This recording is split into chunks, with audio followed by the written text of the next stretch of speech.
नमस्कार. Cooking with भाग्यश्रीमध्ये तुमच्या सर्वांचं मनापासून खूप खूप स्वागत आहे. आज आपण पारंपरिक पद्धतीने पालकाच्या भाजीचे गरगट पाहणार आहोत. अगदी पारंपरिक पद्धतीने केलेली ही भाजी खूपच छान लागते चवीला. खूप मस्त चवदार आणि खमंग अशी ही आपली पालकची भाजी किंवा पालकचं गरगट इथं आपण करायला बघणार आहोत आज कसे. थंडीच्या दिवसामध्ये आवर्जून पालेभाज्या खाल्ल्या पाहिजेत. त्यामध्ये मेथीची भाजी असो, पालकाची भाजी असो व इतर अन्य कोणत्याही भाज्या असो, मस्त असं हे पालकाचं गरगट आपण करणार आहे. चवीला अप्रतिम लागतं. लहानांपासून मोठ्यापर्यंत सर्वांना आवडणार आहे. पारंपरिक पद्धतीने हे पालकचं गरगट आपण आजच्या व्हिडिओमध्ये करायला शिकणार आहे. त्यामुळे व्हिडिओ कुठेही स्किप न करता अगदी शेवटपर्यंत पाहत राहा आणि व्हिडिओ आवडला तर एक लाईक नक्की करा, जेणेकरून मलाही आणखीन असेच व्हिडिओ बनवायसाठी प्रोत्साहन मिळत राहील. चला तर लगेचच रेसिपीला सुरुवात करू. आता इथे मी एक मोठी जुडी अशी पालकाची भाजी घेतलेली आहे. ती मी या पाटीमध्ये पाणी घेऊन धुण्यासाठी ठेवलेली आहे. चांगले धुवून नितळून इथे मी घेतलेली आहे. त्यासाठी लागणारे साहित्य सांगते. लाल मिरची, हिरवी मिरची, लसूण पाकळ्या, हरभऱ्याची डाळ, थोडे कच्चे शेंगदाणे, मोहरी आहे, लसूण आहे. आता हे पालकाची भाजी मी इथे 2 पाण्याने स्वच्छ धुवून घेतलेली आहे. आता मी हे बारीक अशी चिरून घेत आहे. तुम्ही ही भाजी कुकरला देखील शिजवू शकता, पण मी इथे कढईमध्ये शिजवणार आहे. अगदी छान अशी बारीक ही भाजी आपल्याला चिरून घ्यायची आहे.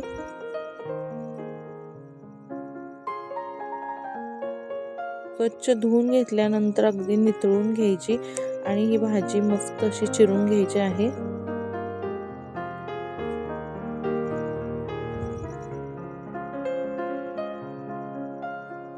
आता इथे मी भाजी सर्व चिरून घेतलेली आहे अशा पद्धतीने. नंतर मी इथे कढईमध्ये अर्धी वाटी हरभऱ्याची डाळ घेते. यामध्येच कच्चे शेंगदाणे घातले अर्धी वाटी आणि ही सगळी चिरलेली भाजी यामध्ये घालून आपण पाणी ओतून ही भाजी आपल्याला शिजू घालायची आहे. तुम्ही जर ही कुकरमध्ये शिजवणार असाल तर 2 ते 3 शिट्ट्या करू शकता, कारण यामध्ये डाळ शिजायला हवी. भाजी काय लगेच शिजते. जी आपण चणा डाळ घातलेली आहे ती शिजायला हवी. आता इथे मी गॅस चालू करून यामध्ये पाणी घालून ही भाजी शिजायला घातली. यावरती ताट झाकून ठेवू.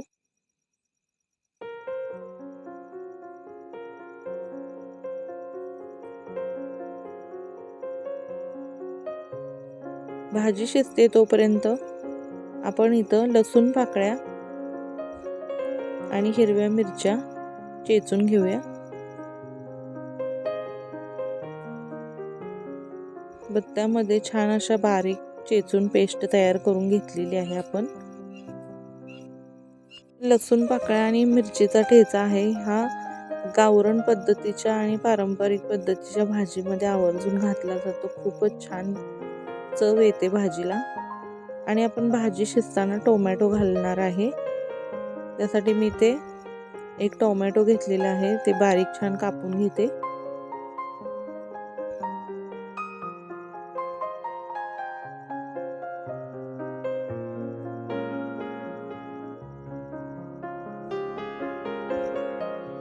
तर हे पहा, थोडीशी भाजी शिजत आलेली आहे.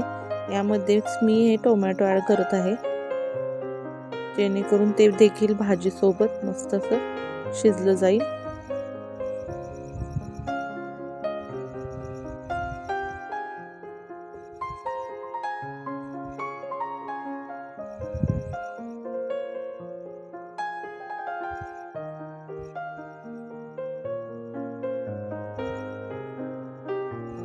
आता इथं भाजी शिजण्यासाठी आपण थोडा वेळ ताट झाकून ठेवू. थोड्या वेळाने इथे मी ताट उघडून पाहिलं तर आपली ही भाजी शिजून झालेली आहे. अगदी मस्त यातील शेंगदाणे आणि डाळ देखील शिजून तयार झालेले आहेत. आता आपण लगेचच गरगट करायला घेणार आहे. त्यासाठी मी इथे पातेलं घेतलेलं आहे. यामध्ये ही सर्व भाजी आपल्याला काढून घ्यायची, जेणेकरून त्याच कढईमध्ये मी भाजी फोडणी टाकणार आहे. त्यामुळं मी या पातेल्यामध्ये हे सर्व काढून घेते.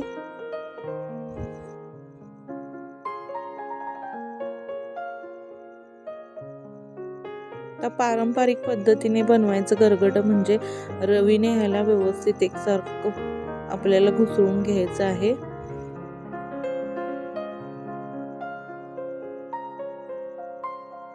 छान असं रवीनं फिरवून एकसारखी करून घ्यायची ही भाजी आपल्याला,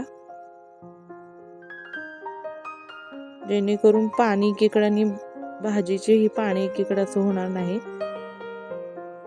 आता या भाजीला दाटसरपणा येण्यासाठी मी यामध्ये बेसन ऍड करणार आहे. तुम्ही हवं असेल तर ज्वारीचं पीठ देखील टाकू शकता.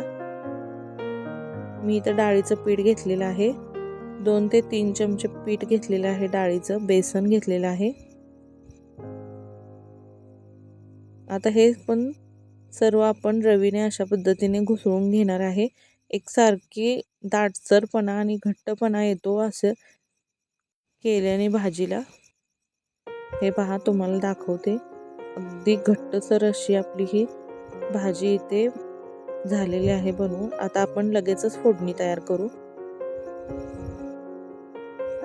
इथे मी कढई गरम करून घेतलेली आहे. यामध्ये मी 2 चमचे तेल टाकून घेतले. जो आपण लसूण मिरचीचा ठेचा करून घेतलेला तो घालून घेतलेला आहे.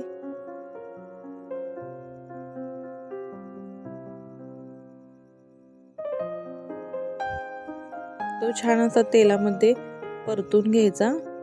लसणाची खमंग फोडणीच गरगट्याला मस्त चव देते. यामध्ये छोटा चमचा हळद टाकून घेते.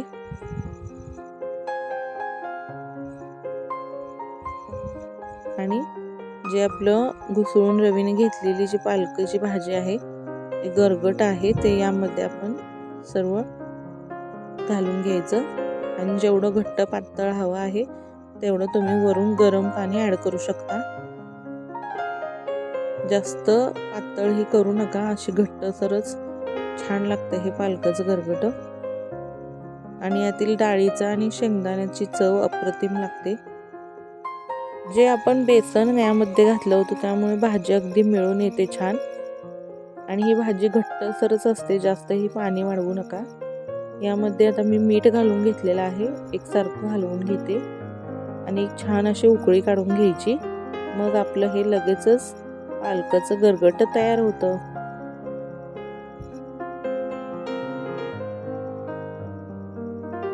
तुम्ही हवा असेल तर यात एक छोटासा गुळाचा खडा देखील घालू शकता. आता वरून फोडणीसाठी मी इथे कडलं ठेवलेलं आहे. त्यामध्ये 1 चमचा तेल घालून घेते. वरून फोडणी घातलेली भाजी खायला जास्त खमंग लागते. आता मी तेल चांगलं तापू दिलेलं आहे. आता यामध्ये मी जिरे, मोहरी आणि लाल मिरच्या टाकलेल्या आहेत.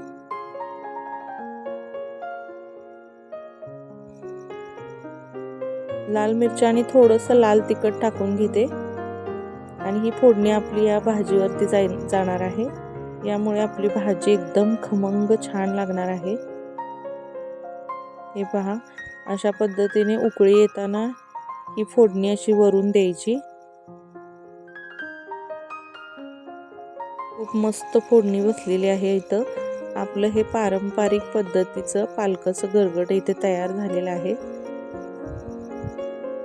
तर गरमागरम इथे आपले पालकची भाजी तयार आहे किंवा पालकाचं गरगट तयार आहे. चपाती, भाकरी, भात कशासोबतही खायला अप्रतिम असे लागते. खूप मस्त चव आहे. रेसिपी आवडली असेल तर एक लाईक आणि शेअर नक्की करा. लवकरच भेटणार आहोत परत एका अशाच नवीन रेसिपी सोबत. आणि हा माझा पालकाचा गरगट्याच्या भाजीचा व्हिडिओ जर तुम्हाला आवडला असेल तर एक लाईक नक्की करा. परत भेटू अशाच एका नवीन व्हिडिओसोबत. तोपर्यंत सर्वांना धन्यवाद.